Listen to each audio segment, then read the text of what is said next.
Okay. Oh, I guess we'll leave it like that.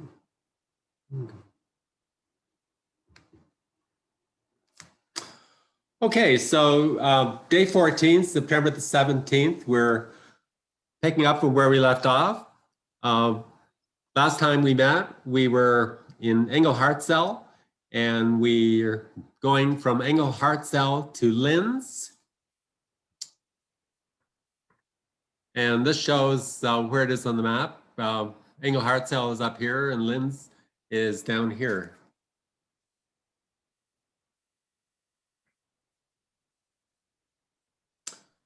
Linz is where the famous chocolates come from, is it not? What's that? Linz is the famous where the famous Linz chocolates come from. Oh, is that where they come from? From Linz? I think so. Yeah. Well, maybe so. Yeah. I didn't know that. I think the famous sort of famous Austrian chocolate. Yeah. Well, they do definitely have good chocolate in Europe, not just in Austria, but Spain and other places I've been too. Linz is famous for Linzers, which are very sugar-coated cookies. Oh, yum. That sounds delicious. So traveling along the Danube River in Austria, you see lumber piled up along the road some places. Like Austria is a very wooded place, at least much of it is. So beautiful forests there. And of course, we're mostly biking beside the river. And so we're now out of the flat farmland, and the cycle path takes us through beautiful forested land on the sides of the river valley. So there isn't really a lot, the bicycle path is really close to the water because you get banks rising up from the sides of the river rather steeply. The river loops north and then returns south as it flows through a valley. So it actually has got quite an S-turn to it as it follows the valley. And there's a wonderful paved path right beside the water.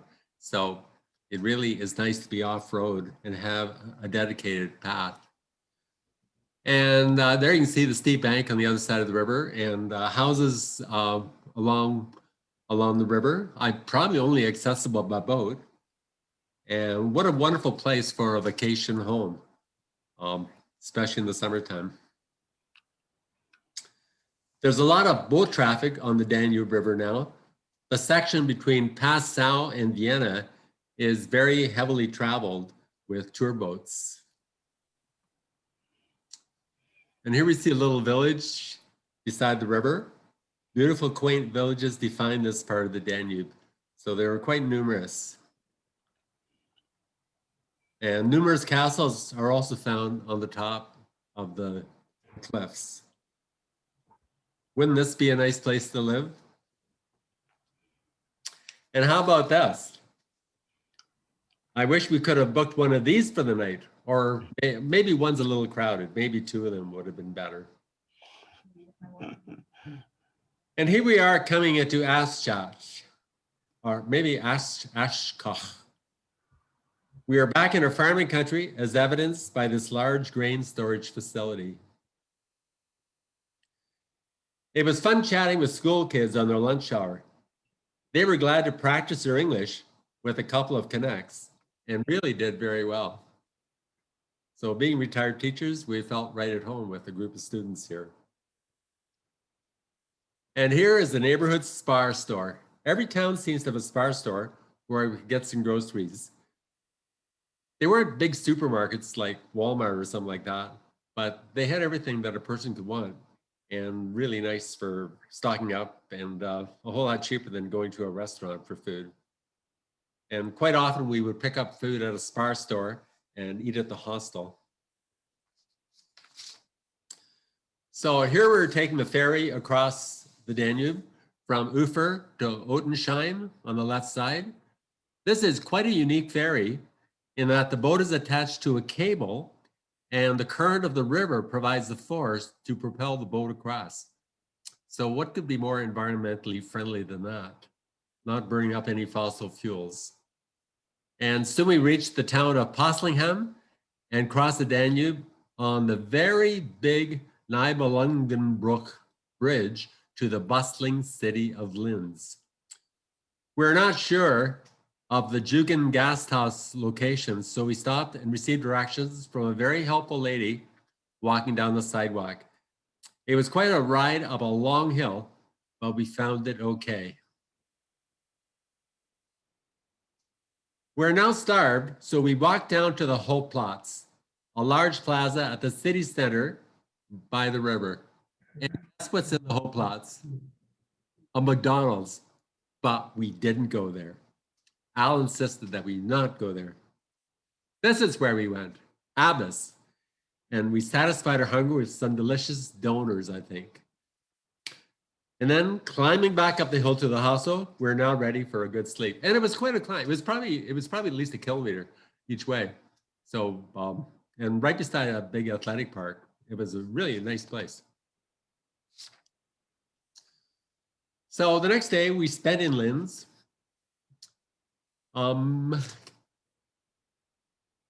This is the home of, well, Kepler did a lot of his work here. So there's Kepler University there.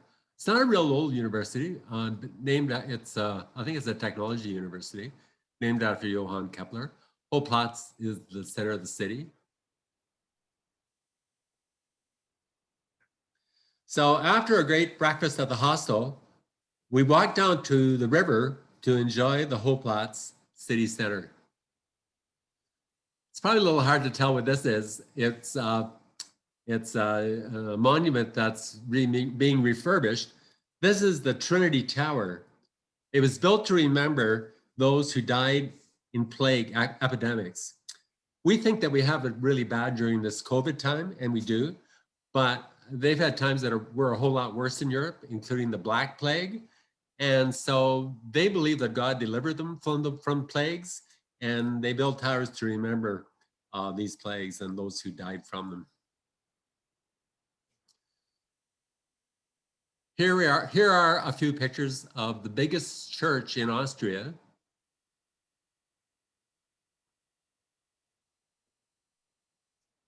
This is the Neo-Gothic Notre Dame Cathedral. So it's probably the newest church in Linz. It seats 20,000 people. So although Linz is not the biggest city, it's only 200,000 people.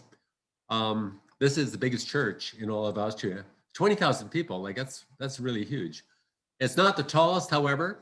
It's 2 meters shorter than St. Stephen's in Vienna, because I guess Vienna being the capital of the empire, they wanted to make sure that they had the highest church as well. So you can get some idea of how high the nave is inside. It's a very huge building. So here's the train that we took outside of the city to a place called Postlingberg. It's a narrow gauge mountain tramway. So I think it had wheels that kind of locked onto the track, and you're allowed to go up the hill to Postlingberg. It's quite a climb. And here we are at the top of at Postlingberg, which is really quite far above the Danube, looking out over the city of Linz.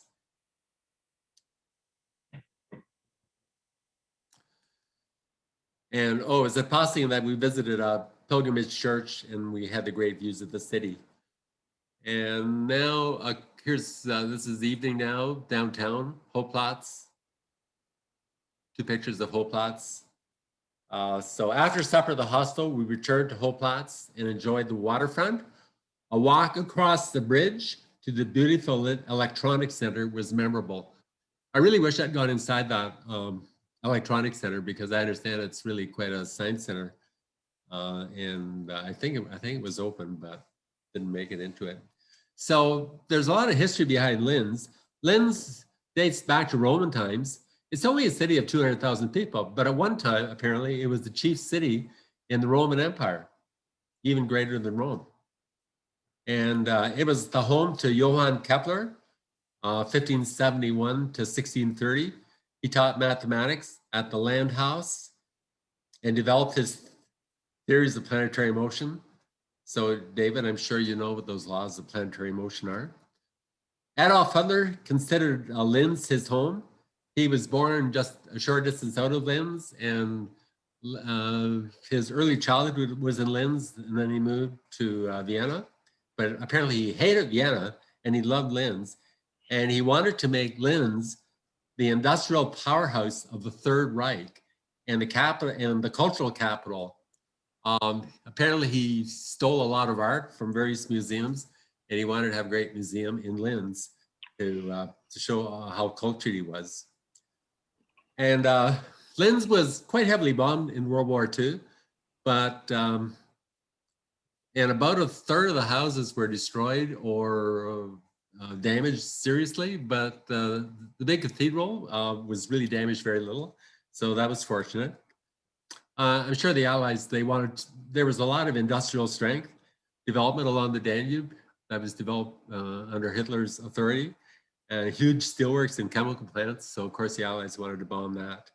And that was late in the war. I think it was in 1944 that this was done.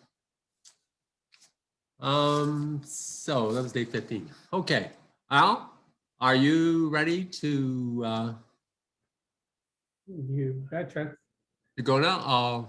I'll have to stop share. Okay. And now you can start your share, Al.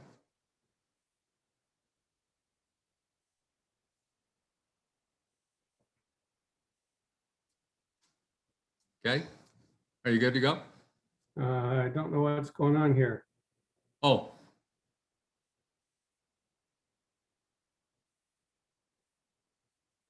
There we go. yeah, we're good. Sort of. Yeah.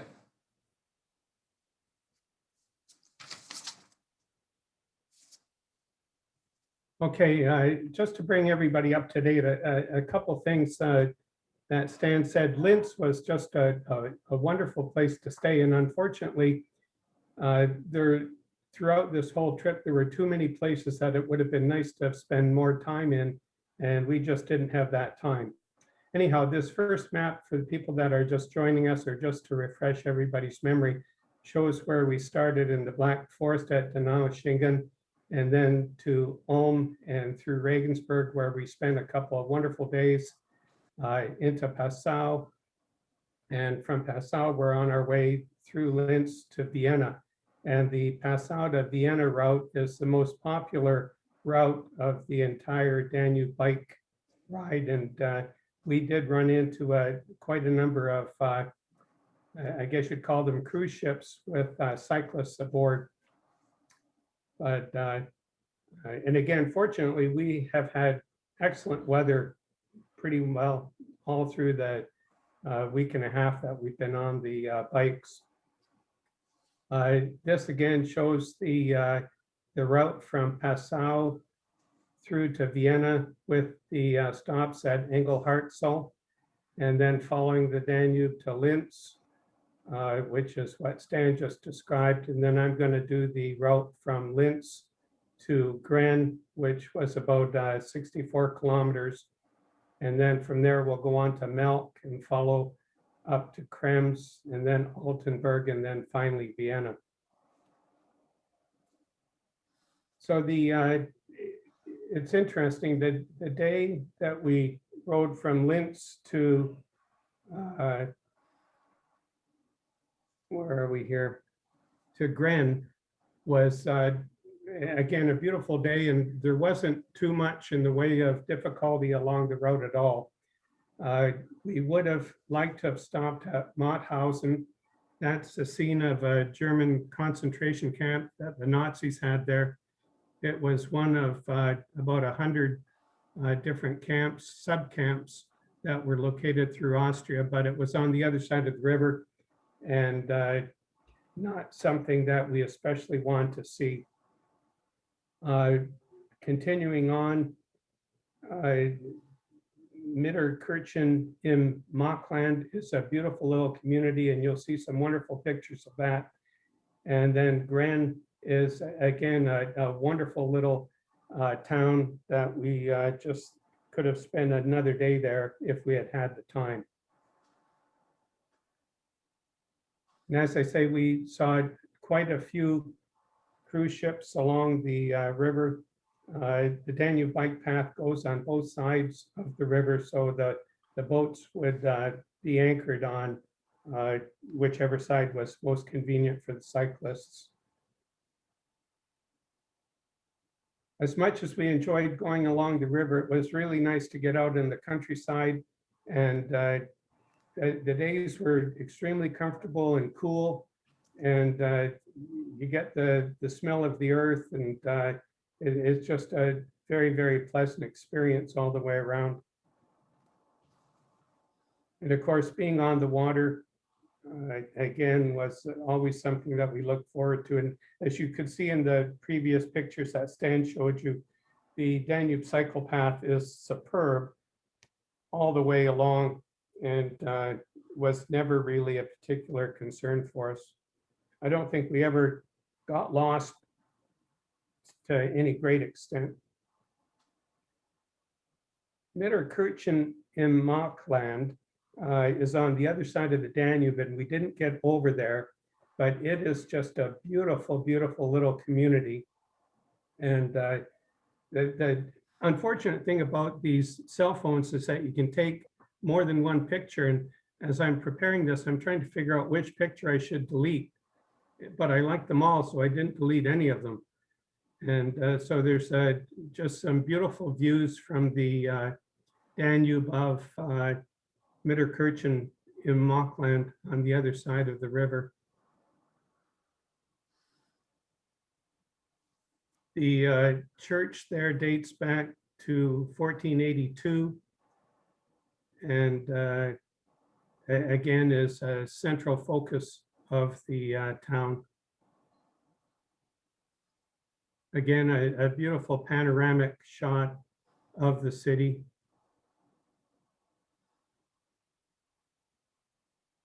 And I don't know, Stan can correct me on this. I don't think we took that ferry over to the other side. These ferries were a common way of transportation of people and cyclists from one side of the Danube to the other. And usually the cost was about €1.50, so not really too expensive. But it would have been enjoyable to do what these two folks are doing, is just sitting there and taking in the views and enjoying what turned out to be another wonderful day. In the distance, you can see Gren. We got there in the early afternoon.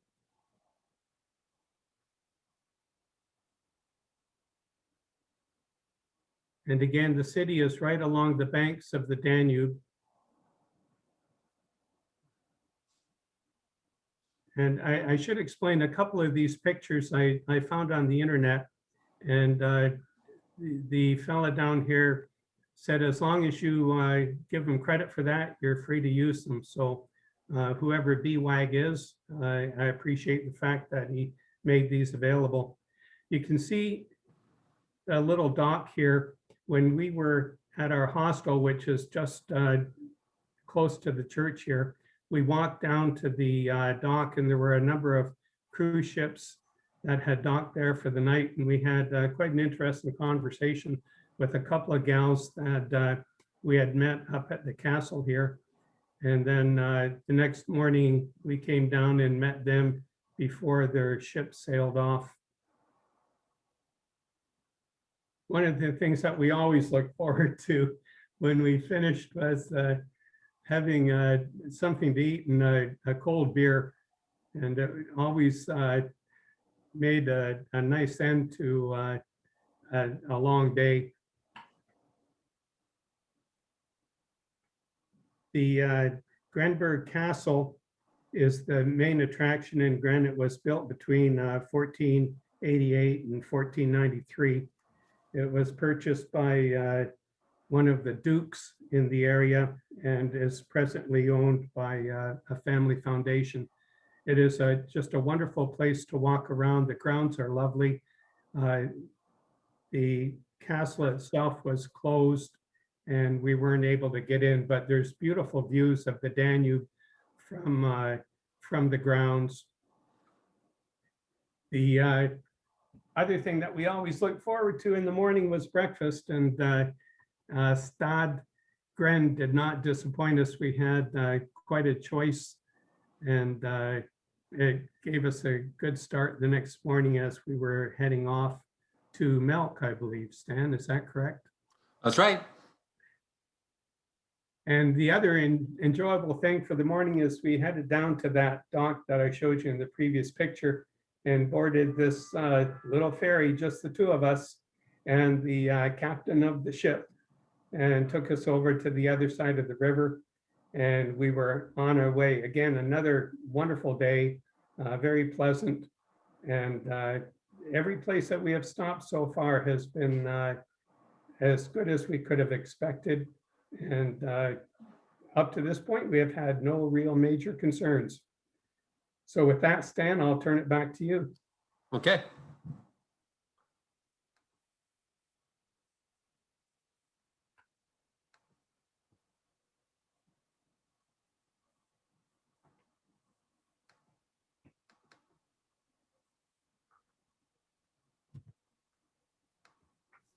Okay, so this shows the path from Gren to Melk.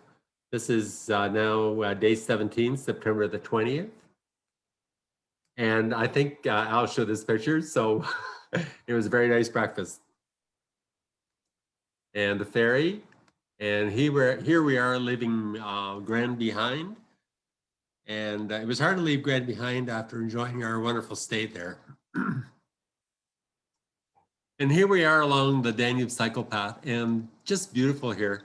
A paved path, trees giving us shade, and like there were some fairly hot days actually, and right beside the river. So what else could you want? And very picturesque. Here's one of numerous villages on the far side of the river. Look how calm the water is.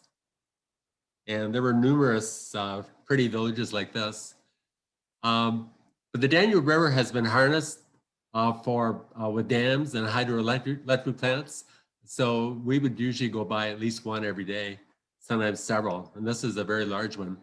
The Danube is a very large river now. In Passau, there were two other rivers that joined it.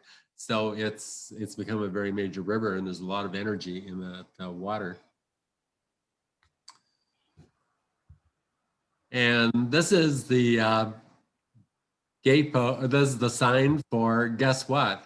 The Fahrrad Museum. Maybe that doesn't tell you much, but it's a bicycle museum.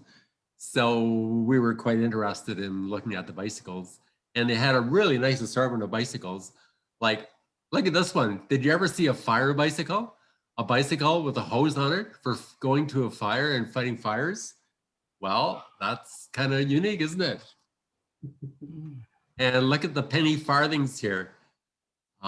So, you know, really simple. You don't have to worry about your chain getting rusty or getting your pants caught in the chain or something like that. Really, really simple. And, you know, you could go pretty fast with these, certainly much faster than a tricycle. So how would you like to go to work on one of them? And look at this one. Isn't this a beauty?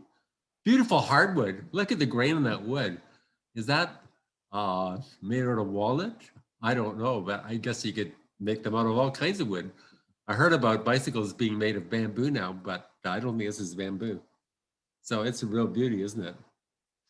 And look at this. Al, with his high top hat, he wanted to take this and ditch his multi-speed bike and go with this for the rest of our ride along the Danube. And I was convinced too that that's really the way to go.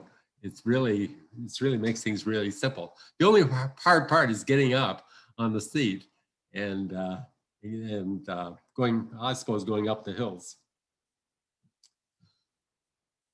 And we're passing through beautiful farmland again. And so I think this might be, I'm not sure, canola maybe. It doesn't look so different from crops that we might have in Lambton County. And a field of pumpkins. I think they were getting all ready for Halloween. We're getting near the end of September now here in this trip. And so Halloween is going to be coming. Oh my goodness, this is the welcome to Pocklarn. Isn't that scary? That beast almost made us turn around and go back. Not exactly a real warm welcome, but this is one of many murals that were along all the streets of Pocklarn, along every kind of topic you could imagine. Really just a really nice museum of art outside. Really, really inspiring. So a bit further along, we crossed the Melk River, a tributary of the Danube, and suddenly we see this great, huge monastery, they call it the Stift Melk. It suddenly appeared. What an impressive sight. This Benedictine abbey boldly stands on a rocky bluff, some 50 meters above the town, totally dominating the skyline. But a visit to the abbey would have to wait until tomorrow as we continued to our hostel. All right, Al, you're on. I will. Are we done in Melk? What? Are we finished with Melk? No, I'm just coming into Melk. Oh, Are you talking about Melk? I'm not. I'm doing Melk to Krems. Oh, okay. Well, I guess they'll have to go to Melk to see it. So you're on Melk to Krems. Or you can talk a little bit about Melk if you want. Or we just leave it. So that's all right. So you can go to share screen and where we go. Okay, that's too bad because Melk was really quite a wonderful place.